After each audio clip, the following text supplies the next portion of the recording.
Holla ballers, what's going on? It's Preacher, and we have ourselves a metric ton of new information about Legion. Finally! Seems like so long. I still feel it was a mistake to announce everything at Gamescom with BlizzCon so far away, but still, it's coming to us. We've waited patiently to get some information. And of course, it's information that has instantly caused the permanently uneducated and the criminally dickless to start running to the forums to have some crying going on and claim the scrappening has happened. Not really. No.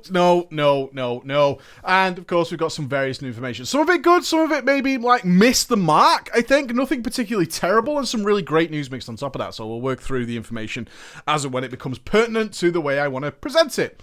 So, the way they've dished it out is, firstly, I want to talk about professions. I really do, because they are putting an entire team onto the professions side of it, which was probably...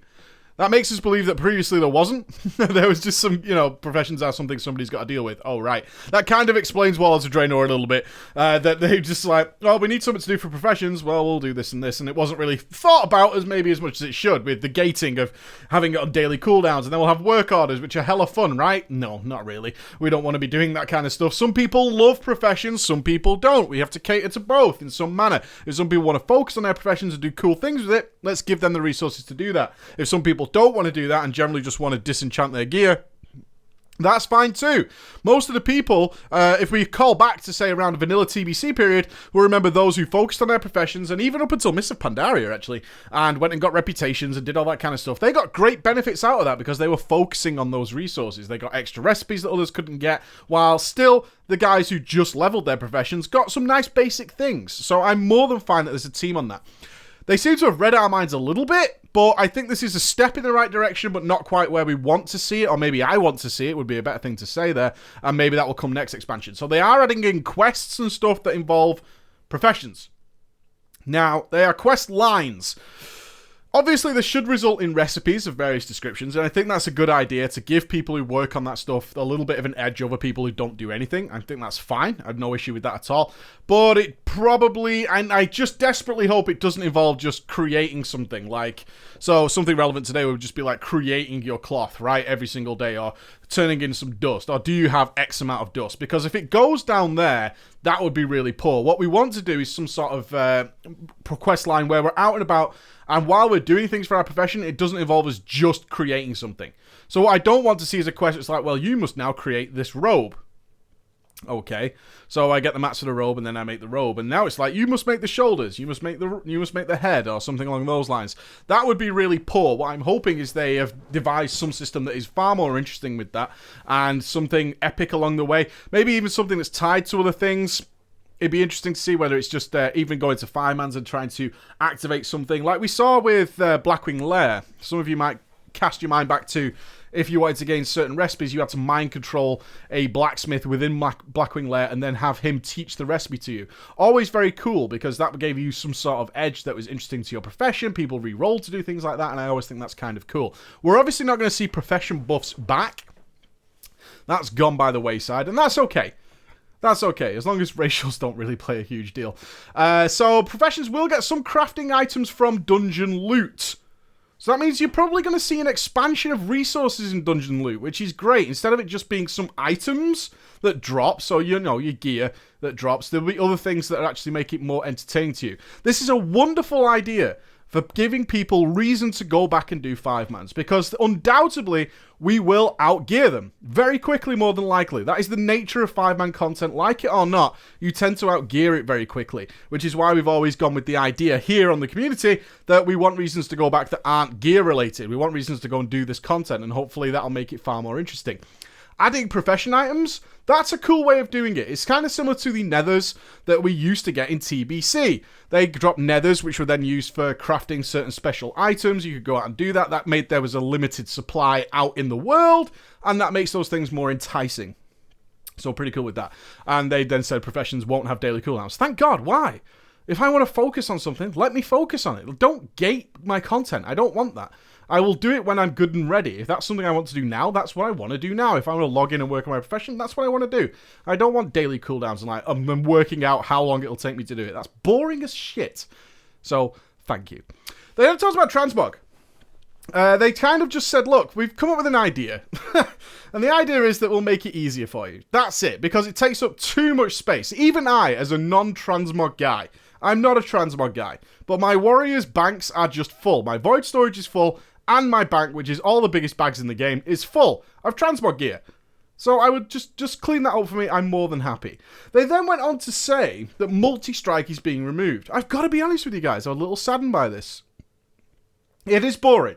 There's no doubt about that. It is boring. It's damage that is completely out of your control, and if it goes off, it goes off. And as a sub-rogue, previously, and other sub-rogues will probably agree with me on this, the difference that multi-strike could make if it was one of your main stats, and it certainly had an effect on our rupture, made it go much faster. Your difference in multi-strike and when it goes well and goes badly is really irritating because it's completely out of your control. So very similar to like critical strike for warriors and fire mages. If you don't crit, it just sucks. And if you don't multi-strike, it throws your whole game off. So I'm happy to say that that aspect is going, but multi-strike had some cool things, especially with the spellcasters. When your multi-strike spells went off, it looked visually cool. And I am all for things that look visually cool. It's going. But they're going to change some other secondary stats as well. They didn't say they're going to add anything. They're just going to remove multi-strike. They haven't said that yet. And remember, this is early days, so it can easily change. We haven't even got an alpha yet. So before you get angry or get happy about things, just bear in mind this is all subject to change. It would be nice to see multi-strike roll into something else. If anything, just to keep that visual design, that technology is already obviously in the game. It would be lovely to keep that. And then maybe add something for melee as well. I would love multi-strike to set off a Wind Fury effect. That effect is already in-game as well, just so it does something visual and nice, and when it happens, it's very cool, it does something for your character. I'd be more than happy to see something along those lines, and keep the casters' animations in. I know plenty of guys, when they fire off those multi-strike Chaos Bolts, for example, love seeing all the Chaos Bolts flying in a big line into the target. It's just nice to see, and I like things that are nice to see. So players can still only equip 3 profession-crafted items. That seems like a mundane line, but it also means that the profession system in terms of craftables, at least early game, will remain pretty much the same. And they also then said that the professions such as, the upgrade system, that's sticking around as well. I would love to see your feedback on that. I found it incredibly dull compared to creating new items. Although it does keep the early items that you get in the expansion relevant. I think that's important as well. It did mean that you were just looking for these items, you're just cramming it on and upgrading it. I don't mind the upgrade system. I mean, it's a staple part of any RPG, really, is to add +1 to it or whatever, and do things like that. I would love to see that involve something other than going to the auction house and buying an item. So we'll see what happens with that.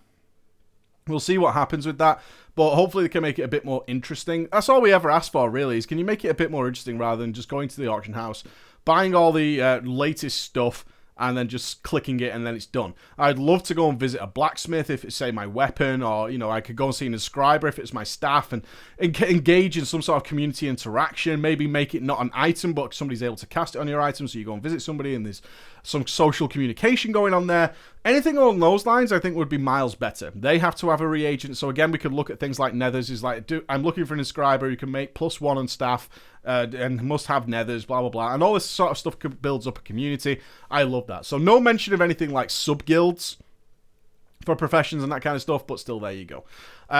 This is the line. My God, there should be at least a 6-month ban for people who got angry about this, because you're clearly not ready to talk on a forum. There won't be item art for each race and class, as artifact weapon art is the priority. So what that means is, there won't be, let's say you're a paladin, there won't be a Tauren paladin set that's designed for Taurens, and, let's say you get your tier whatever, it won't be different for every single race. So you won't have a Hunter Troll set and a Hunter Night Elf set or anything like that. No, that would be crazy amount of work. I'm not saying I wouldn't like to see it by any means. I think that would be cool. But no, it's not going to be that way. And God knows the amount of wars it would start if you liked the Orcish Hunter gear and you're a troll. God, I might have to pay some money and re-roll. Maybe Blizzard could even make some cash off that. But I'm glad to see that everybody got upset saying that raid tiers are being removed. No. No, that would be really weird. So let's not get all... I mean, common sense. You can think about it for less than probably 3 seconds and probably realise that would be a stupid thing. So what stuff they said then? Before we get to the classes then, is dungeons will absolutely be relevant again. Pop your fucking brakes, Blizzard. Because it was only at Gamescom you said you wanted to make that happen and had no idea how to do it. And now you're saying it's absolutely going to happen. Now, relevant again is incredibly vague. So that could mean anything. It could mean something like we come up with the profession things, like the nethers we talked about earlier. And that means they will absolutely be relevant again. True, they will be relevant again. In a good way? Arguably for people who aren't that interested in their professions or have gathering professions, maybe not. Maybe getting 20 iron ore to drop isn't that exciting. But will it be relevant? Yes. So it is true, but grain of salt time, guys. Don't read that and go, shit, dude, they're really coming up with something special.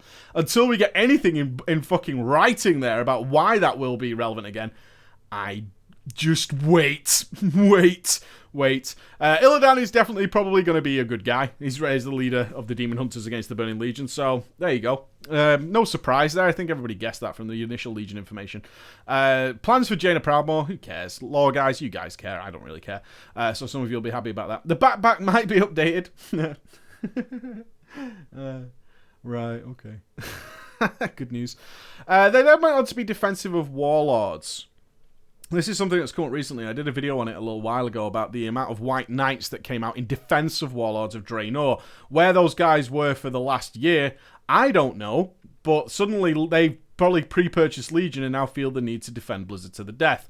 So Blizzard said Warlords was not a filler expansion. No, I don't think it was, and I would never say it was. I think it was a underdeveloped and never got the development time it needed post-launch. Not a filler expansion, not like let's get this out and then move on to the next thing, although that is what happened. So the idea of a filler expansion, if you're not clear, is that we have a date to meet, we've got an expansion ready to come out, so Siege of Orgrimmar has been going on for far too long, and we need to get an expansion out while we work on the next one. This is what we have, let's go. I don't believe that's what happened. I believe they were pretty hype about Warlords, I believe they had some good ideas for Warlords, and then they ran out of time. For various reasons. And we talked about some of those reasons on the web show recently, with the amount of time dedicated due to stuff that's in development. I am seriously, crucially worried that the amount of time the development team has had to spend on making flying work in Warlords of Draenor, which has taken months of time, has actually been pulled away from Legion, because those developers had to come from somewhere. Something we had a kind of big discussion on the last web show. And we had Blizzard confirm recently, very, very recently, that they couldn't work more on Warlords because they were already working on Legion and they couldn't send their developers over. This is a side effect of having this ridiculous 1-year limit, self-imposed, that no players asked for releasing expansions. It still makes no sense, but you're going to get asked questions like, well, why wasn't more development done mid-Warlords? Why did you basically release the game and leave it as is? Because that's not what we expect of Blizz. And the answer is as simple as, well, we're working on the next one now. What you've got is what you've got. So I think there's a good feeling that if one of the expansions launches, like if Legion launches and you, after like 6 weeks or whatever, your usual lead time into an MMO, maybe even less, you're like, this isn't for me, you could probably call it quits there. And I think you have to take that message away because they're still tied and have confirmed that they are still planning on sticking to the 1-year timeline with no message that, well, we're still leaving half the development team on the current expansion to keep growing that. We have our ideas in place, this is what we've made, and you're probably not going to see much of anything else after that, after launch.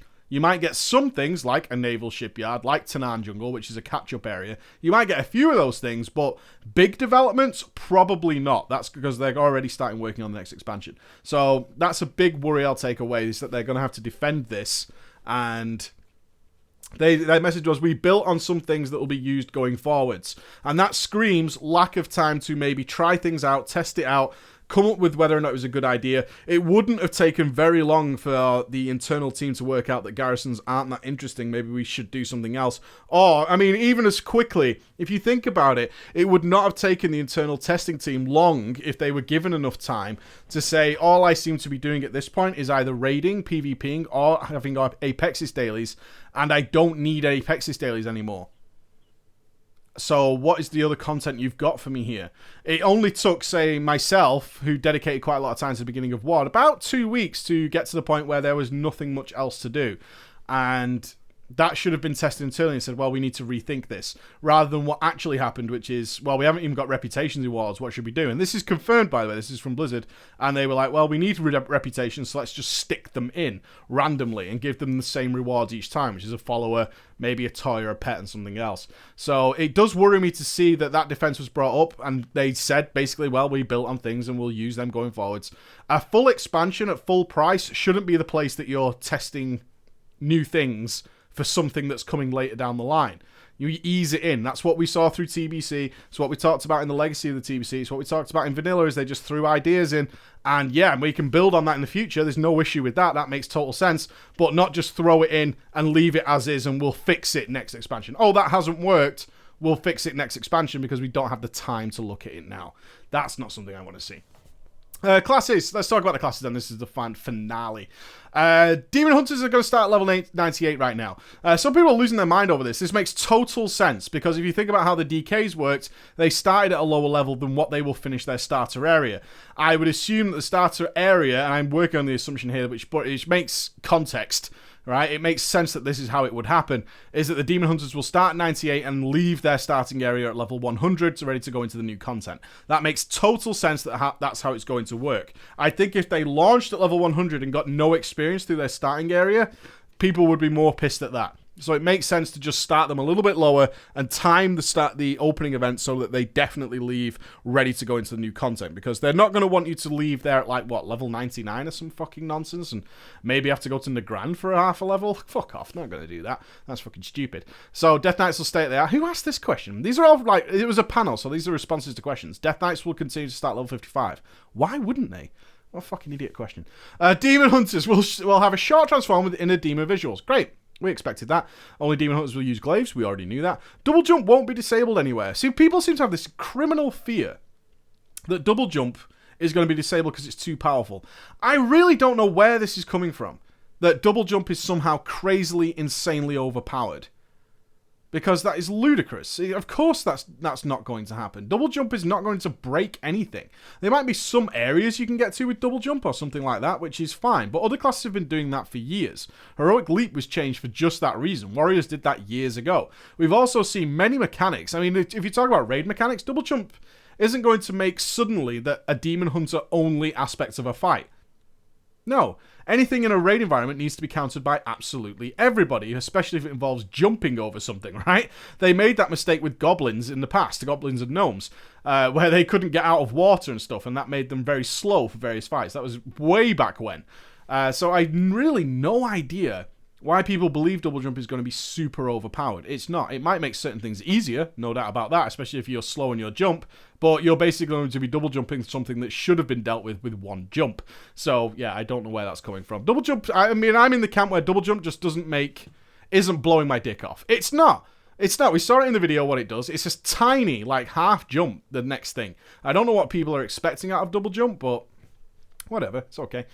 Most specs, so this is where we wanted to get into the meat and bones here. Most specs are getting overhauled, tweaking them to fit the fantasy of the spec, and some will be renamed. That probably sounds to me, with my pessimist head on, and I've got to say, I'm one of the guys who is holding back my excitement for Legion. That sounds a little over the top for what will probably happen. Most specs, in my opinion, and you guys know I have ridiculous experience with this, especially across all specs, are in a pretty good place. A lot of them are. I'm sure there's somebody out there saying mine's not. Yeah, that's fine. It's not everyone, but most of them are in a reasonably good place and don't need overhauling. Some of them do. Hunters needed some overhauling. Druids certainly would like to do that. I certainly see when they say things like fit into the fantasy of the spec.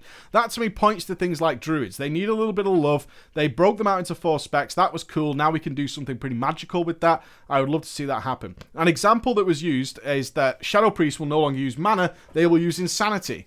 Great. That sounds more interesting and fun. It might be that it's just like Demo Locks, Demonic Fury, which ain't that interesting. It's just a resource bar. Or Focus for Hunters, which, it's great that it's being renamed, but how will it work? That's what we all got to ask ourselves, because ultimately, Focus is just a limiter on how many times you can fire things. It's not something that blows your dick off. So it's cool calling it Insanity, but you could call it Epic Armageddon Bar. But if it's still just a bar that goes up and down, it's still just a bar that goes up and down. So again, pessimistic guys, remember that this is the same guys who made the Legendary Ring and that visual that went along with it. So yeah, we can give something super awesome epic names, but let's see exactly how that will play out. I will look forward to playing a Shadow Priest and using Insanity, and then give my opinion, rather than go off the name, because I've seen some people going, oh my god, we get Insanity as a resource. Yeah, you don't know what that is. That could be anything, literally anything. It could be combo points for all you know. The sewer class hall. I wasn't surprised this got brought up, because why we're in the Dalaran sewers, I have no fucking idea for the rogues. I really don't know. That is just crazy. Yeah, you know where you want to be. I don't even need to say it. The sewer class for rogues looks great. It's not like a sewer at all. It will have treasure chests. Yeah, that's not what we're bothered about. I mean, I was a main rogue, and I was kind of excited about this stuff, but it's still in the sewers, and if it's in the sewer and doesn't look like a sewer, why is it in the sewer? It'll have treasure chests. They're never going to drop anything amazing, let's be honest. So, let's just see. Is it somewhere we can do lockpicking? Cool, fair enough. Then this one shocked me. Absolutely shocked me. There is no big update planned for the Moonkin model. I'm with you guys on this, who probably read this or heard this for the first time. Is after we saw what was going to happen with the cat and the bear, given the artifact weapons, which will distinctly alter their appearance, it was assumed that the Moonkins, of course, and the trees will get the same effect. The decision seems to be, if you can see your weapon, you're not getting any changes. And Moonkins and trees can see their weapon. You can see your staff on the back. So you don't need any changes. What a bummer. Because Moonkins especially, they have such potential to look very cool. Because I think they missed a trick here. Because the gameplay right now with the Moonkin, I don't find incredible compared to what it was. Being in Lunar or Solar doesn't mean a hell of a lot anymore. It doesn't. It basically switches your Moonfire to Sunfire, great, and you either cast Wrath or Starfire. And that's about it. As far as I'm concerned, you could change Wrath and Starfire to be one button, similar like they've done with Moonfire and Sunfire, because that's basically how it works. So I would love for the Eclipse states to mean way more and have some variation on what the Moonkin model does. Have fun with it. Go wild with it. If we're in Lunar, you could have it go creepy dark, or depending on your weapon, you could go into lightning mode, or something like a storm, or something tied to nature. And then when you go into Solar, you could sprout fucking flowers for all I care. Druids love that shit. I love that shit when I play my Druid. I love putting flowers on the ground on my tree. And have all sorts of things that indicate the sun and the light and all that kind of thing, and tie that to the weapon as well. I would love to have seen that. But we're probably not going to get that, at least now. So they're just going to leave the Moonkin as they are, because you guys can see your weapon. And I would take it as... I would take from that as well that trees are going to be the same, because they can also see their staff. So there you go. No major glyphs are being added. I'm surprised glyphs are staying, honestly. Glyphs were kind of the addendum to the PvP trees. But having said that, there are some glyphs which are interesting. It is quite nice to swap your glyphs on occasion, but I kind of think that if you don't even have any new major glyphs planned for the entire expansion, like you've come up with nothing, then maybe you need to think about removing it completely, because it's obviously not something that's going anywhere. It's nice to add the minor ones, which are obviously the cosmetic kind of stuff, but when they say, look, we're just not adding anything, we're happy with they are right now, we're not going to grow or develop that part of the game at all. If you come to the stage where you're not prepared to look at it and develop it in any form or shape, maybe it's time to think about removing it or doing something a little bit different with it. Maybe you can just tie certain things to your weapon, because we're getting these artifact trees and they're nice bonuses. So, I mean, thinking from a warrior's perspective, I generally swap and choose between things like, maybe I want a speed boost after my heroic leap if I'm doing something where I have to run out of range a lot. Maybe I can tie that into my weapon somehow. Maybe I can do something with my gear to do that. Maybe I can make that a very cheap gem that I can swap in and out, something along those lines. But if it's not going to be developed at all, maybe you can go away and leave that alone. On the finale thing I want to mention is they mentioned that there will be a adventure mode, and that was it. So we don't get excited about that, guys, because we don't know what it is. We absolutely don't know what that is. So let's leave that there. Okay. Let's leave that there. All right, guys. Thank you for listening. That is our current update on Legion information. BlizzCon is soon. Get excited, get hype. And once again, as soon as I get the alpha, the quick looks will be here, and dungeons and everything you can possibly imagine. I'm planning to do spoiler content and non-spoiler content. So you can pick and choose which ones you want to see. All right, guys. Thank you so much for listening. I'll see you again. Bye-bye.